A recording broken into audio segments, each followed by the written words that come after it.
இது இப்போ நம்ம ஐ திங்க் முதல்ல பிளான் பண்ணியிருக்கிறது 5 பார்ட்ஸ்.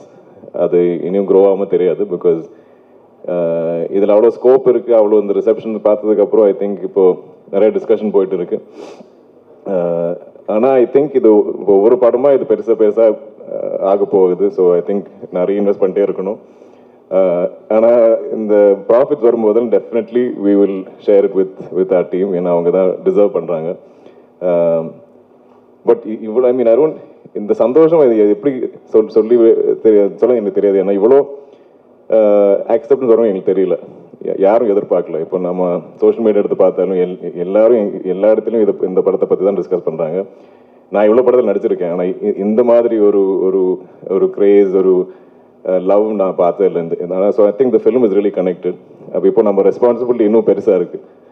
இனி வரப்போகிற பார்ட்ஸ் நம்ம அந்த எக்ஸ்பெக்டேஷன் மீட் பண்ணணும். இந்த ஃபர்ஸ்ட் படத்தில் ஆக்சுவலி த 0 எக்ஸ்பெக்டேஷன். நம்ம டீசர் ட்ரெயிலர் போடும்போது கூட யாருக்கும் ஒன்றும் அளவு புரியல.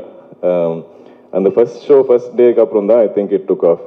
அந்த ஃபர்ஸ்ட் டே கூட ஈவன் தமிழ் ஆடியன்ஸ் மெம்பர்ஸ் கூட எல்லா இடத்துலையும் மலையாளம் வெர்ஷனே பார்த்துட்டு அவங்க ஸ்ப்ரெட் பண்ண ஆரம்பித்தாங்க ஆன்லைனில். அதுவே it was helping the film எல்லா இடத்துலையும். ஸோ அந்த ஐ திங்க் இப்போ நம்மளாம் அந்த ரெஸ்பான்சிபிலிட்டி இருக்கே, அந்த ஒரு ப்ரெஷர் ஃபீல் பண்ணிட்டு இருக்கோம்.